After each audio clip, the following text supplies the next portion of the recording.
Take a minute and think about what it's like to go from an initial meeting with a prospect to actually convincing that person to transfer their accounts to you, place you in charge of their financial future. It's a pretty big deal if you think about it. If you've been in business for a while and you've got a pretty good sized book, you recognize the anxiety around those decisions that a lot of people engage in. Well, other than signing the new account documents, my feeling always was that, there's a lot that can go wrong. There's a lot of room for misunderstanding. So relatively early on, I came up with this concept of going through kind of an educational program with new clients. And while I would go through that and kind of inform them as to what they can expect, how I'm going to move the investments forward, how important it is to have goals-based planning, I would always come to the end. Now, at that point, I was pretty sure they were going to become a client, and I certainly didn't want the chance of blowing them off. But I felt it was critical to go through several things. So I came up with this concept of the rules of engagement. First and foremost, disclosure.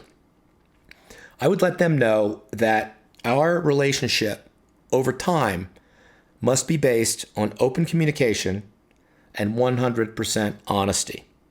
What that means is that I may have questions for them they may not fully understand why I'm asking, which I'm happy to explain. But I'm also always going to tell them what they need to hear as opposed to what they might want to hear.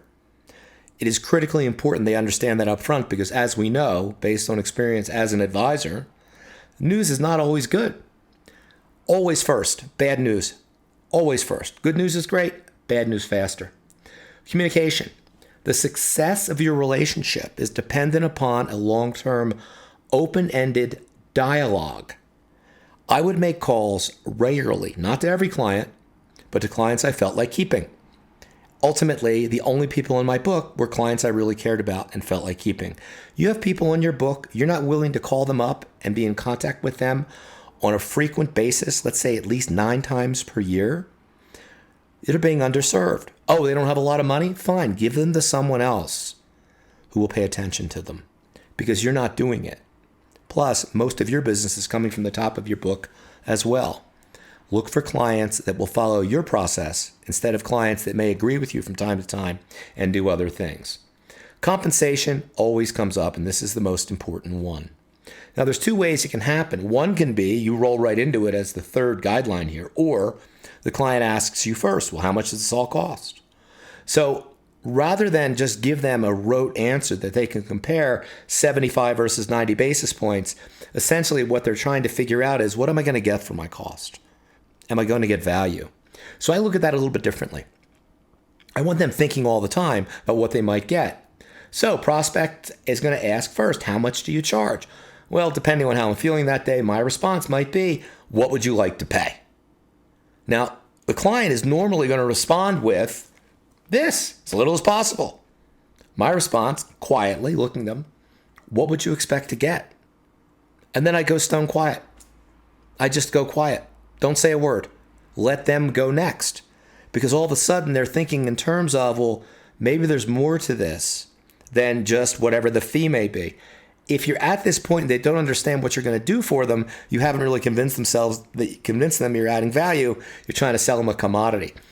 You can go this way as well. How much do you charge? My true response, as much as I possibly can. That usually gets them wide-eyed. Can you explain it? Sure. Here's how it works. Your fees are based on the amount of assets you entrust to our team. The more money you give us, the more we get paid. Now, the only way that the assets are going to raise our compensation is if you either give us more or we're doing the good job and they're going up. So that's really important to us. We do well as you do well, so our interests are mutually aligned. Beyond that, the most important way you can possibly compensate me is to understand this. I spend most of my time completely focused on making certain my clients are on track for the goals they've hired me to achieve and keeping them informed. That's what I get paid to do. However, I also depend on my best clients to help us grow our practice.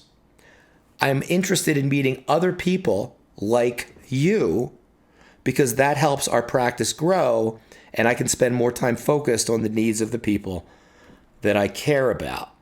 We may approach you from time to time to act as a reference. I'd like to know if you're okay with that. Right there, referrals right up front, they let them know it's part of the way, the most important way I'm going to get paid. I've never had anybody get up and walk out. I've had almost everybody say, look, you take care of us, we'll take care of you. It's a concept of getting out there.